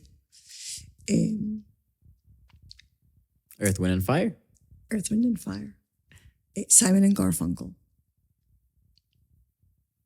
Hay una pieza, no Sounds of Silence, hay otra pieza, se me están olvidando los títulos, pero te lo consigo. De Bridge Over Troubled Water, de Simon and Garfunkel. Tercera pregunta. ¿Qué 3 libros les recomendaría a nuestra audiencia? Puerto Rico's Economic Future, Coabey, de don Héctor Marín, 100 años de soledad. Gabriel García Márquez. Absolutely.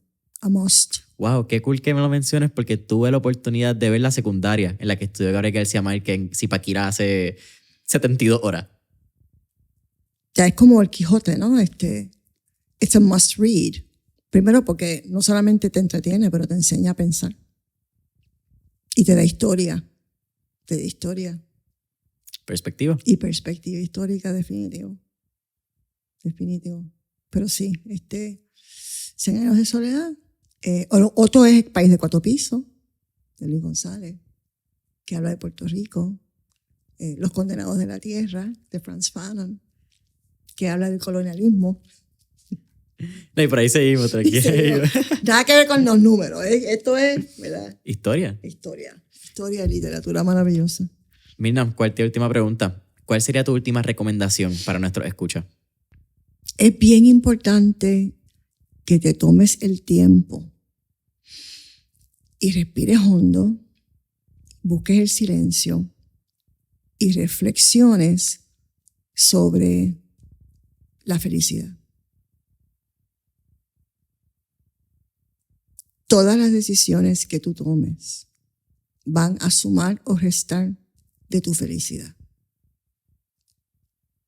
Y tú no quieres llegar a viejo pensando en lo que pude haber hecho, que no lo hice, o lo que hice, que caramba, pero en qué estaba pensando. Es la felicidad. Y perdonarte los errores también, tú sabes. Yo tengo un dicho de que muchas de las decisiones que tomamos entre los 20 y los 50 años están driven por dinero y hormonas. Y cuando llegas a un momento en donde ya esas hormonas se tranquilizaron, tú miras hacia atrás y te dices, pero ¿en qué yo estaba pensando? ¿Pero qué fue lo que me pasó a mí? ¿En qué yo estaba pensando? Que integres en tu vida esos momentos de reflexión. Y eso es la soledad. Es estar sola. La soledad es una gran amiga también. Estar solo, reflexionar, anotarlo si quieres anotarlo, Mi generación llevaba diarios. Yo no sé si eso todavía se acostumbra, pero buscar esa soledad, ese tiempo y el silencio y reflexionar sobre la felicidad. Entonces tú vas construyendo, Jason, otra cosa de la que yo hablo mucho es que tú escribes tu último capítulo primero. Pero para tú ver y visualizar ese último capítulo, ya sea por dentro del trabajo, una relación romántica, lo que sea, you write your last chapter first. Tienes que callarte. Tienes que calmar el alma y el cerebro.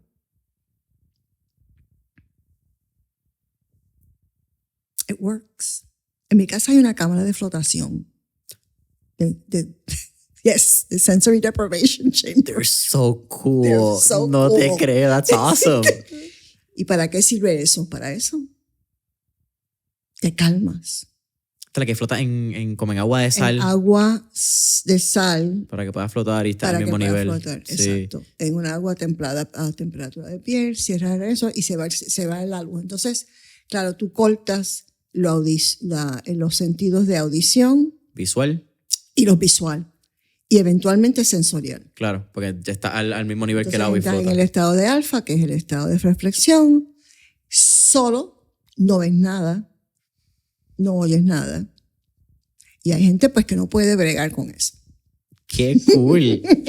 Tenías que empezar con eso para irnos en la conversación. Hay gente que no puede bregar con eso. Entonces uno aprende. Y yo no hago tanto como quisiera, pero uno tiene una memoria muscular. O sea, yo sé lo que significa y que existe un lugar en el universo donde yo voy y nadie me encuentra. Y yo no oigo nada y yo no veo nada por el tiempo que yo quiera estar allí. Y con 1 hora te basta, ¿verdad? Pero es eso, ¿no? Mi recomendación como jóvenes. Todos estamos, pero los más jóvenes más que nada, ¿no? Porque es una cultura de redes sociales y es una cultura de multimedia. Y es una cultura que ha desarrollado un sistema de valores en función de que that's it, that's life. Y eso no es. Pero no la vas a encontrar hasta que te calles. Y lo otro que tienes, mi otra recomendación es viajar. Viajar. Ve y camina por las calles de otro sitio. Y te das cuenta de que el mundo es mucho más grande que la brega tuya de todos los días. Es mucho más grande y tiene mucho más que ofrecer. Y uno aprende a agradecer también. Y vuelvo a lo mismo, vuelvo al estilo de vida versus calidad de vida. Te ayuda en esa meditación. Esa es una meditación, algo así como perpetua. Que you should always be on it, tú sabes. Estoy bien, no me siento bien porque no me siento bien. Apaga el celular y apaga la luz y piensa porque no te sientes bien. Pero tienes que entrar acá. Esos lugares profundos donde a veces no queremos entrar. Y entonces no puedes hacerlo si estás pegado al celular y la luz está prendida. Es que no ocurre. No ocurre. So, esas dos cosas. Buscar la felicidad, viajar. Mirna, un honor se queda corto. Ay, qué lindo. Eres grande, Gracias, de Jason. verdad. Siento que esto fue un masterclass, no solamente para mi generación, siento que es para todas las personas de todas las edades y más que agradecido que me hayas dado la oportunidad. 1,000,000 de gracias a ti, Jason. Es un placer. Son escasas las oportunidades que uno tiene para hacer estas cosas, así que te agradezco muchísimo la oportunidad. Gracias. Gracias a ti. Mirna, gracias.